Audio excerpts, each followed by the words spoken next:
বাংলাদেশের ৬৪ জেলার মধ্যে ব্যতিক্রম একটা জেলার নাম হলো ব্রাহ্মণবাড়িয়া। বাংলাদেশের ৬৪ জেলার মধ্যে এমন কোন চিত্র আপনি দ্বিতীয়বার দেখছেন কিনা আমার জানা নাই। আমার জীবনে প্রথম এমন একটা দৃশ্য আমি দেখলাম, এমনিতেই মনের মধ্যে অনেক কষ্ট। রাতে ৩টার সময় এক জায়গায় জেমে পড়ছি, আর সকাল এখন বাজতেছে ৭টা, এখন পর্যন্ত একই জায়গাতে ঘন্টার পর ঘন্টা ধরে বসা আছি, শরীরের মধ্যে আর কিছু নাই। এর মধ্যে এই দৃশ্য দিকে তো ভাই আমি পুরাই অবাক।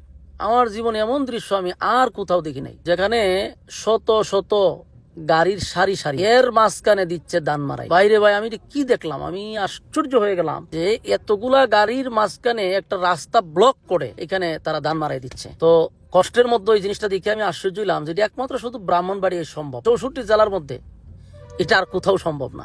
রাতের ৩টার সময় এক জায়গার মধ্যে দাঁড়িয়েছিলাম, এখন পর্যন্ত এখানে কিছুদিন আগে জ্যাম জট নিয়ে আমরা মাশাআল্লাহ আমাদের প্রতিবাদ, সাংবাদিকদের প্রচার, তারপরে আমাদের এই কষ্টের কথাগুলি তাদের করণ কোহরে গিয়ে ঢুকছে। পরে কিভাবে যেন উপদেশটা আসলো, আসার পর একটা বক্তব্য দিল, কিছু কাজ করলো, জ্যাম ছুটে গেল। মানুষও এই জ্যামের কথা অলরেডি ভুলে গেছে।